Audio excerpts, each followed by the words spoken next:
No wreckage was ever found. No body, no plane. Frederick Valentich simply ceased to exist.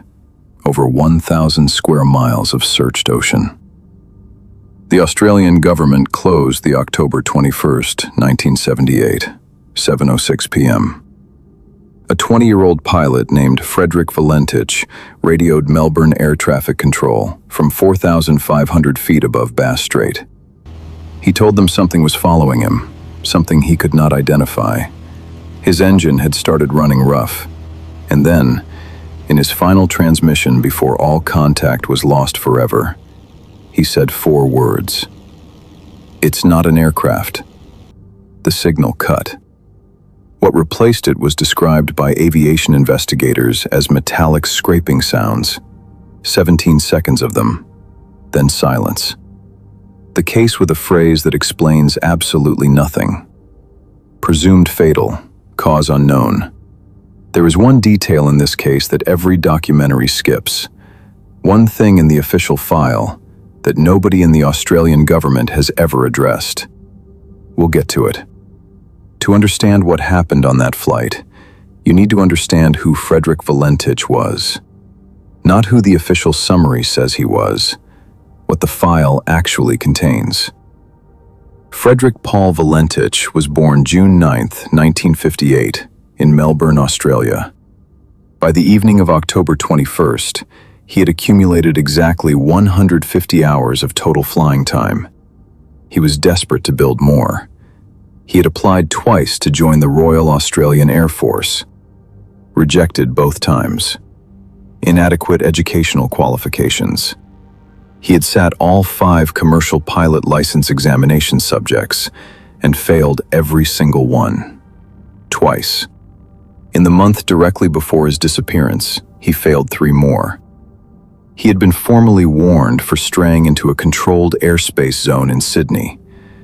He had twice deliberately flown into cloud, an offense serious enough that prosecution was actively being considered at the time he vanished. This is not the profile of a careful pilot, but here is what the official biography always skips. 6 days before he disappeared, Frederick Valentich sat across from his girlfriend, Rhonda Rushton, and told her he had been thinking about UFOs, that he was worried about being attacked by one, that a UFO might come and take him away. 6 days later, he climbed into a Cessna 182 and flew directly into Bass Strait. He never came back. On the evening of October 21st, Valentich rented a single-engine Cessna 182L from Southern Air Services at Moorabbin Airport. Registration VH-DSJ. His stated destination, King Island, 125 nautical miles across Bass Strait. He told flight officials he was flying to collect some friends. He told others he was going to pick up crayfish. Investigators later confirmed both stories were false. No one was expecting him on King Island. There were no crayfish. He had also failed to notify King Island Airport that he was planning to land there. Standard procedure, ignored entirely. At 6:19 p.m., he took off. Clear skies, good visibility, ideal conditions for the crossing. And here is the detail that stops every serious investigator. At no point during his flight was his aircraft plotted on radar. Despite ideal conditions, despite Melbourne Flight Service having full tracking capability, despite a known flight path across open water, a Cessna 182 flying 125 nautical miles on a clear night was never once confirmed on a radar screen. The Australian investigators noted this themselves. In their own words, the absence of a radar return cast doubts as to whether the aircraft was ever near Cape Otway at all. If Frederick Valentich was not near Cape Otway, where was he?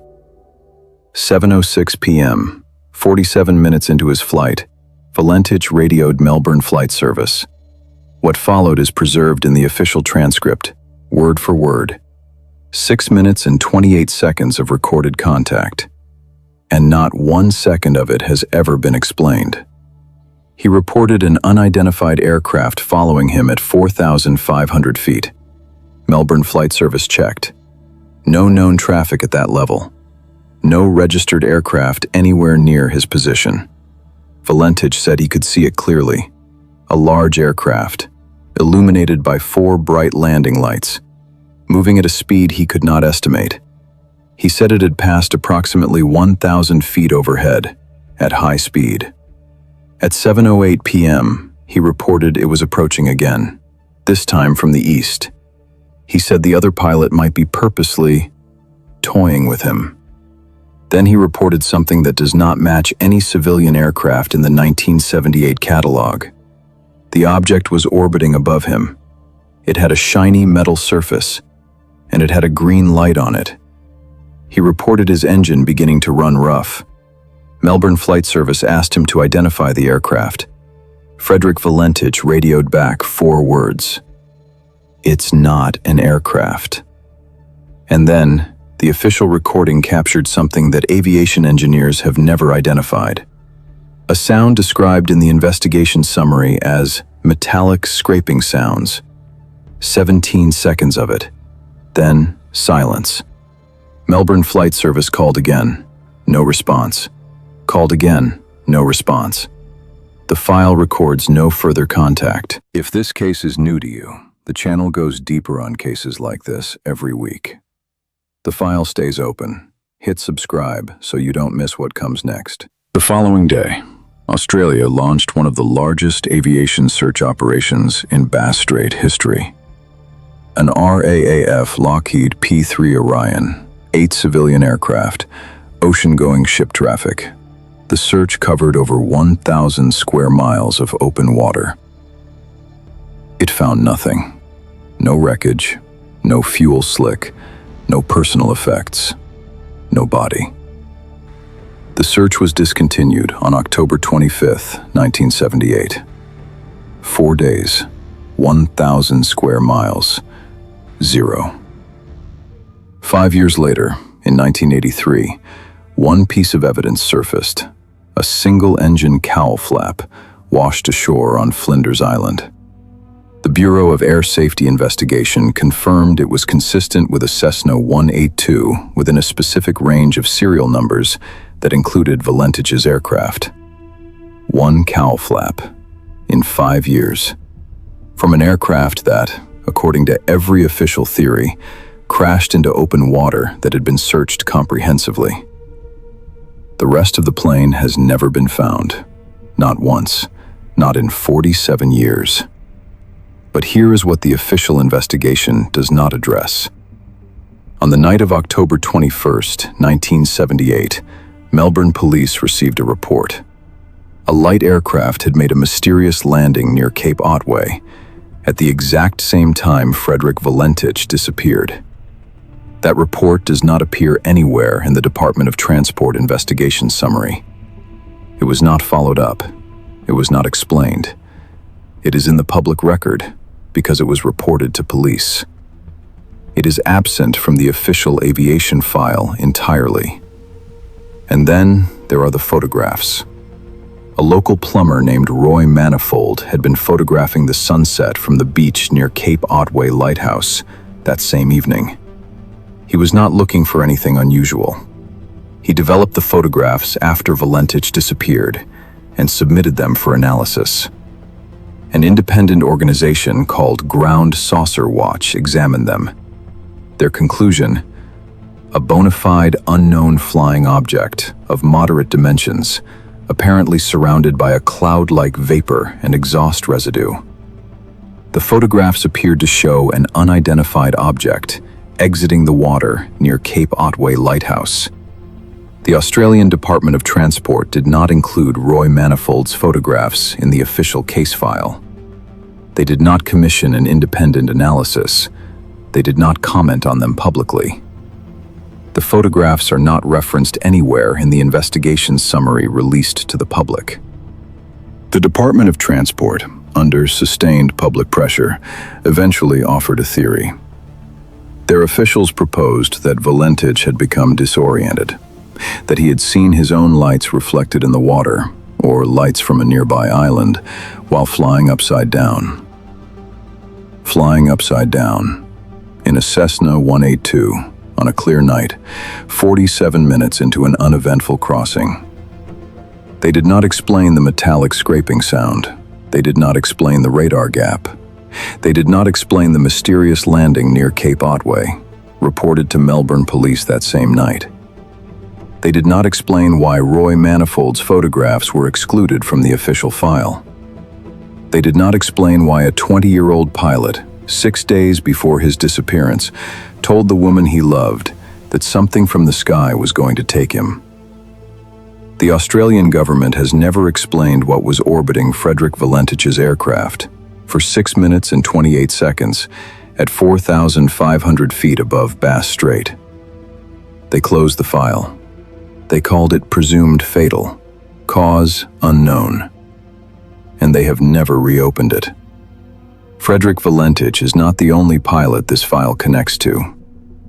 In November 1953, a United States Air Force pilot named Felix Moncla was scrambled from Kinross Air Force Base in Michigan to intercept an unidentified object over Lake Superior. Ground radar operators watched his aircraft on their screens as he closed the distance. On the radar display, 2 separate returns, Moncla's aircraft and the unidentified object, merged into a single signal. Then the merged signal disappeared from the screen entirely. Felix Moncla and his aircraft were never found. No wreckage, no body. The United States Air Force closed the file. Cause undetermined. 2 pilots, 2 continents, 25 years apart. Both in pursuit of something unidentified. Both vanished without a trace. Both declared dead by governments that found nothing. The radar screens that tracked them both still exist in archive storage. Neither government has ever explained what the second signal was. October 21st, 1978. Clear skies. A 125 nautical mile flight that never appeared on radar. 6 minutes and 28 seconds of radio contact with something that had a green light, a shiny metal surface, and orbited above a single-engine aircraft before its engine failed. Metallic scraping sounds, then silence. 1 cowl flap, found 5 years later. 1 set of photographs, excluded from the official file. 1 mysterious landing reported to police, never investigated.